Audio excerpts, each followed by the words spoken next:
Euh, il me semble qu'il est possible d'avoir recours au quantitatif dans le champ de la psychanalyse, notamment dans le cadre de la recherche. On peut utiliser les statistiques pour utiliser des gros mots. Il est possible de mesurer certains éléments. Néanmoins, ça ne doit se faire qu'à la condition sine qua non d'associer le qualitatif, c'est-à-dire du quantitatif pur dans le champ de la psychanalyse. Je ne me le représente même pas parce que je vois pas comment c'est possible en fait. Il y a une étape de franchie parce qu'il y a un moment où pour des psychanalystes, le quantitatif, même associé au qualitatif, n'était pas envisageable non plus. Je crois qu'il y a une étape tout à fait de franchie, mais tomber dans le tout quantitatif, ça me semble être un écueil tout à fait dangereux. Alors moi, je me suis rendu compte que j'ai développé une passion pour l'évaluation de la psychanalyse et des psychothérapies en général. Et j'ai découvert, un peu surpris, je savais qu'il y avait des travaux qui évaluaient la psychanalyse, mais je ne savais pas qu'il y en avait autant. Et donc il y a beaucoup de publications qui explorent l'efficacité de la psychanalyse ou en général ou par pathologie. On a des synthèse sur psychanalyse et dépression, psychanalyse et anxiété, psychanalyse et troubles de la personnalité. Et tout ça, c'est vraiment un corpus de connaissances qui est vraiment passionnant à explorer. L'autre chose aussi qui m'a beaucoup intéressé, c'est les développements d'analystes comme Gabart, qui mettent beaucoup l'accent sur le travail de formalisation de l'analyste. L'idée, c'est que euh, le travail de l'analyste, il respecte les standards qui étaient donnés par Freud au début du XXe siècle, mais on est au XXIe siècle, donc il y a des façons nouvelles de travailler qui s'ajoutent, et parmi ces façons nouvelles de travailler qui s'ajoutent, il y a la nécessité pour l'analyste de produire une formalisation clinique de qualité, c'est-à-dire un récit qui explique comment le patient a développé ses difficultés, pourquoi elles se maintiennent, quelles sont les forces sur lesquelles il peut s'appuyer pour qu'il y ait des changements. Je pense vraiment que la psychanalyse peut être évaluée et je pense qu'elle doit être évaluée et je pense qu'elle est évaluée depuis la nuit des temps. Elle est évaluée au moins depuis la nuit des temps, j'exagère, mais les premiers textes qui ont une volonté d'évaluation ont été produits par les psychanalystes de l'Institut de Berlin dans les années 20. Et ensuite, ça n'a jamais cessé. Les Américains qui adorent évaluer tout et n'importe quoi se sont fait un plaisir d'évaluer leurs pratiques. Et puis du côté de Londres, en Angleterre, à la Tavistock Clinic et puis chez les psychothérapeutes d'enfants, il y a eu aussi des évaluations qui ont été faites.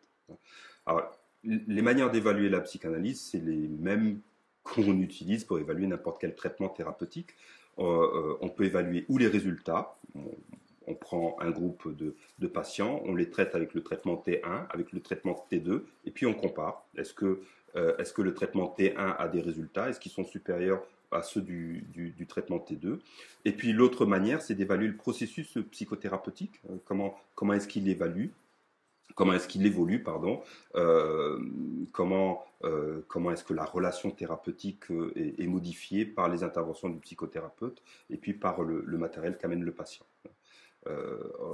En utilisant ces deux critères, je crois qu'on a vraiment une vision très, très fine de ce qui est utile et de ce qui n'est pas utile dans la psychanalyse. Et ça a eu un effet sur les psychanalystes eux-mêmes, puisqu'on a eu des évolutions de la psychanalyse à partir du dispositif inventé par Sigmund Freud. On a eu des évolutions, des applications plus fines. Il y a des psychanalystes qui ont développé des modèles de psychanalyse brève pour répondre à certains types de problématiques.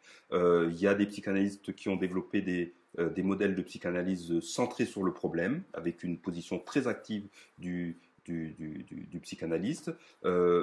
D'autres modèles sont plus axés sur la relation transférentielle entre le patient et le psychanalyste. Donc vous voyez que ça montre à quel point l'évaluation est utile pour monsieur et madame tout le monde, et puis elle est aussi utile à la communauté des psychanalystes parce que ça permet de faire évoluer la pratique et la théorie de la psychanalyse. Alors oui, la science psychanalytique, c'est son fondateur, qu'il a voulu tel, qu'il a voulu scientifique. C'était un scientifique, à la fin du XIXe siècle, qui a été un des premiers d'ailleurs à partager la connaissance nouvelle du neurone comme unité de fonctionnement du cerveau. Les neurones ont été découverts en 1891 et Freud était vraiment un scientifique à la pointe de ses recherches. Il était neurologue de formation et son premier essai pour faire de la psychologie une science s'appelait précisément Esquisse pour une psychologie scientifique à l'usage des neurologues. C'est donc dire à quel point la psychanalyse est enracinée dans la démarche scientifique. Je dirais que depuis ses fondations, la psychanalyse a reçu des validations en dehors du champ psychanalytique proprement dit par rapport à la science. Je pense par exemple à l'échange de correspondance que Freud a eu avec Albert Einstein entre les deux guerres. Et dans l'une de ses lettres, Einstein, avant d'engager une correspondance avec Freud, avait lu ses ouvrages, ou certains ouvrages, et dans une de ses lettres, il lui dit, un peu, pas excité, mais un peu intéressé, il lui a dit qu'il avait rencontré une situation qui ne s'expliquait qu'avec la théorie du refoulement, et que c'était très intéressant pour lui de voir valider une si belle théorie. Donc déjà, c'était un saut de scientificité qui venait d'une personnalité incontestable. Plus récemment, dans un livre que j'avais consulté pour un travail d'écriture, Biologie de la conscience, écrit par Gérald Edelman, qui est un prix Nobel de médecine, Gérald Edelman s'exprime à propos de la psychanalyse et dit qu'en effet, la psychanalyse propose des énoncés qui relèvent de la science et dans sa propre théorie de la théorie de la sélection des groupes neuronaux, Gérald Edelman considère que, en particulier, la théorie du refoulement psychanalytique est tout à fait compatible avec sa théorie à lui, qui est fondée uniquement sur la neuroanatomie. Bien, ça c'est là aussi un neurologue incontestable, un neurobiologiste incontestable. Plus récemment, plus près de nous, il y a un neurobiologiste, Lionel Nakache, qui a publié un livre qui a beaucoup fait parler à une époque parce qu'il faisait de Freud le Christophe Colomb des neurosciences. Ce livre s'appelle Le Nouvel Inconscient, et dans cet ouvrage, Lionel Nakache considère qu'il relèverait de la barbarie intellectuelle de se passer de la psychanalyse lorsqu'on étudie la vie psychique. Donc lui-même, qui s'intéresse uniquement aux neurones, aux circuits du système nerveux central, lui-même a lu Freud, s'est intéressé à Freud et considère que oui, c'est une démarche et une théorie scientifiquement fondée. Dans un dernier livre, paru l'an dernier, qui s'intitule « Nous sommes tous des femmes savantes », il discute à nouveau la théorie freudienne, y compris celle de ce qu'on appellera peut-être tout à l'heure la psychosexualité, pour dire à quel point chez les humains s'opposent la connaissance et la sexualité.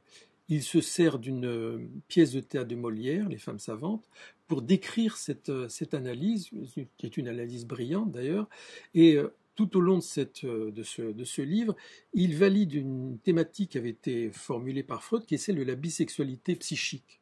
On voit donc bien que les scientifiques d'aujourd'hui, comme ceux d'hier, donnent un statut de science à la démarche psychanalytique.